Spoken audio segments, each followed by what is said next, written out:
శ్రీ గురుభ్యో నమః. శ్రీమాత్రే నమః. మా భక్తి టీవీని ప్రోత్సహిస్తున్నటువంటి మా ప్రేక్షకులందరికీ ధన్యవాదాలు తెలియజేస్తూ 8 డిసెంబర్ నుంచి 14 డిసెంబర్ వరకు గల కాలానికి రాశి ఫలితాలు ఏ విధంగా ఉన్నాయి ఇప్పుడు తెలియచెప్పుకుందాము. ముందుగా గ్రహస్థితులు.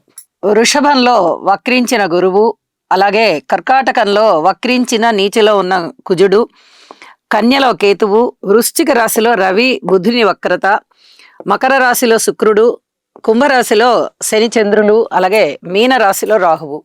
గ్రహస్థితులు ఈ విధంగా ఉండగా వారాంతానికి వెళ్ళేటప్పటికీ చంద్రుని యొక్క స్థితి ఉచ్ఛలోకి వచ్చి ఉన్నది.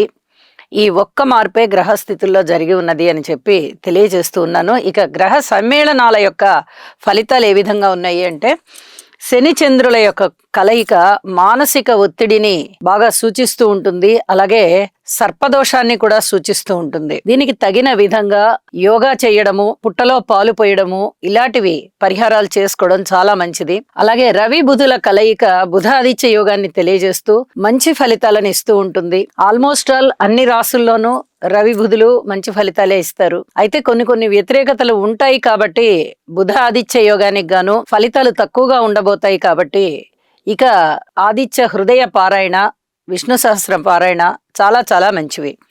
అలాగే శనిగారి యొక్క 10వ దృష్టి రవి బుధుల మీద పడుతూ ఉన్న కారణం చేత ఆరోగ్యానికి సంబంధించి ఔషధ సేవ బాగా అవసరం అవుతుంది. అలాగే గురుని యొక్క దృష్టి కేతువు మీద పడుతూ ఉన్న కారణం చేత ఆధ్యాత్మిక చింతన ఎక్కువ అవడము, ప్రజలలో కూడా ఎక్కువగా దైవభక్తి పెరగడము, దానికి సంబంధించి దైవ కార్యాలు చేయడము, ఇలాంటివి జరుగుతూ ఉంటాయి.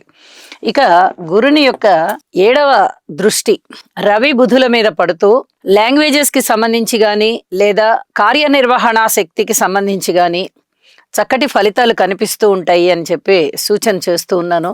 అలాగే గురువు గారి యొక్క 9వ దృష్టి శుక్రుని మీద ప్రసరిస్తూ అనేక ధనలాభాలని కలగజేస్తోంది. అలాగే లలిత కళలలో ఇక ఎవరెవరు ఏ ఏ వృత్తులలో రాణిస్తూ ఉన్నారో ఆ వృత్తులన్నీ కూడా చాలా బాగా అభివృద్ధి చెందుతూ ఉంటాయి. ముఖ్యంగా లలిత కళలు చాలా అభివృద్ధి చెందేదానికి అవకాశం ఉంది అని చెప్పి తెలియజేస్తున్నాను. ఇక కుజుని దృష్టి శుక్రుడి మీద ప్రసరిస్తూ ఉన్న కారణం చేత ఇక్కడ వైవాహిక జీవితానికి సంబంధించి చిన్నపాటి ఇబ్బందులు ఉంటూ ఉంటాయి ప్రతి రాశి వారికి కూడా.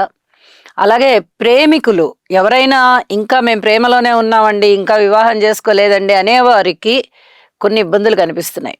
అలాగే కులాంతర వివాహాలు, మతాంతర వివాహాలు కూడా జరగడానికి అవకాశాలు ఉన్నాయి.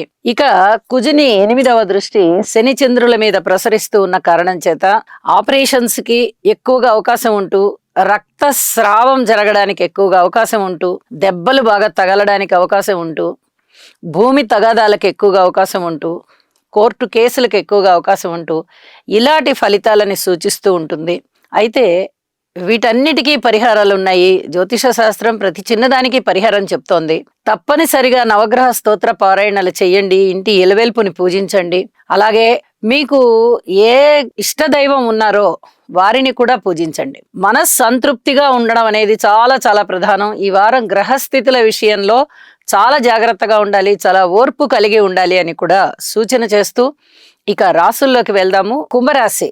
కుంభరాశి వారికి ఈ వారం రోజుల కాలాన్ని పరిశీలన చేస్తే 4 గ్రహాల యొక్క ఉనికి చాలా బాగుంది.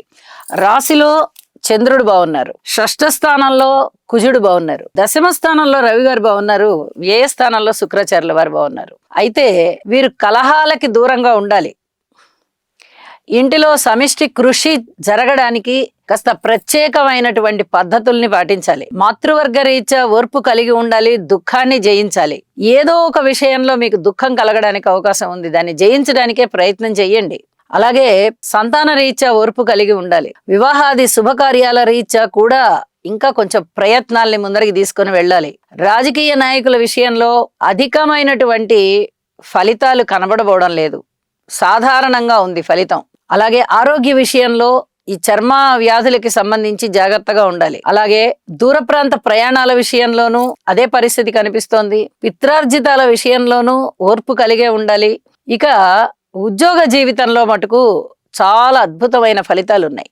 అనుకోని విధంగా ఉన్నతి రావడం, విలువైన ఆభరణాలు కొనుగోలు చేసుకోవడం, మీ కృషి ఏదైతే ఉందో అది ఫలించడం, మీకు చక్కటి కీర్తి ప్రతిష్టలు రావడం, ఇది మీ మానసిక ఆనందాన్ని పెంపొందింపజేయడం, అన్ని విధాలా బాగుంది. అయితే అన్నదమ్ముల సహాయ సహకారాల పట్ల ఓర్పు వహించే ఉండాలి, ఎక్కడ రాజీ పడద్దు. అలాగే కోర్టు వ్యవహారాల పట్ల కూడా, పెద్ద మనుషుల పంచాయతీల పట్ల కూడా ఓర్పు కలిగి ఉండండి. ఇది చెప్పదగ్గ సూచన.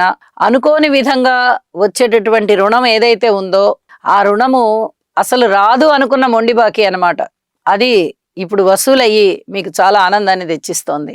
ఇక మారినటువంటి గ్రహస్థితుల రీత్యా చతుర్థ స్థానంలోకి చంద్రగ్రహం కూడా వచ్చి సంచరిస్తూ చాలా పెద్ద ఉన్నతిని ఏమన్నా ఇస్తోందా అని చూస్తే అలాంటిదేమీ ఇవ్వబోవడం లేదు. వార ప్రారంభంలో ఉన్న ఫలితాలే వార అంతంలో కూడా కొనసాగుతూ ఉన్నాయని చెప్పి తెలియజేస్తూ, కార్మికులు, కర్షకులు, నేత పనివారు, చేతివృత్తుల వారు, విద్యార్థులు, స్త్రీలు, రాజకీయ నాయకులు, వ్యాపార వర్గాల వాళ్ళు, భార్యాభర్తలు, మీరు ఏ డివిజన్స్ అయినా తీసుకోండి, పూర్తి ఓర్పు కలిగే ఉండండి అని చెప్పి మరొకసారి సూచన చేస్తూ ఉన్నాను. నవగ్రహ స్తోత్ర పారాయణాలు చేసుకోవడం ద్వారా, ఏలినాటి శని జరుగుతూ ఉన్నప్పుడు శనిగారికి ఒక్కసారి తైలాభిషేకం చేసుకోవడం ద్వారా పరిస్థితులలో కొన్ని మార్పులు వచ్చి మీకు మానసిక ప్రశాంతత పెరుగుతుంది అని చెప్పి తెలియచేస్తూ ఉన్నాను. శుభం.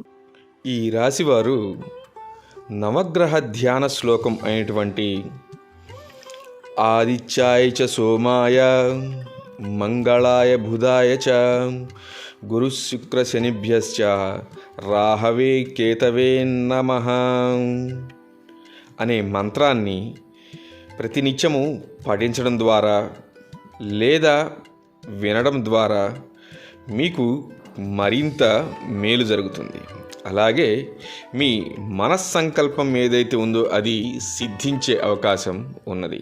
ఆదిత్యాయ చ సోమాయ మంగళాయ బుధాయ చ గురు శుక్ర శనిభ్యశ్చ రాహవే కేతవే నమః అనే మంత్రాన్ని ప్రతినిత్యము పఠించడం ద్వారా లేదా వినడం ద్వారా మీకు మరింత మేలు జరుగుతుంది.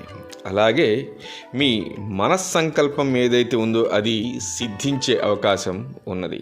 ఆదిత్యాయ చ సోమాయ మంగళాయ బుధాయ చ గురు శుక్ర శనిభ్యశ్చ రాహవే కేతవే నమః అనే మంత్రాన్ని ప్రతినిత్యము పఠించడం ద్వారా లేదా వినడం ద్వారా మీకు మరింత మేలు జరుగుతుంది.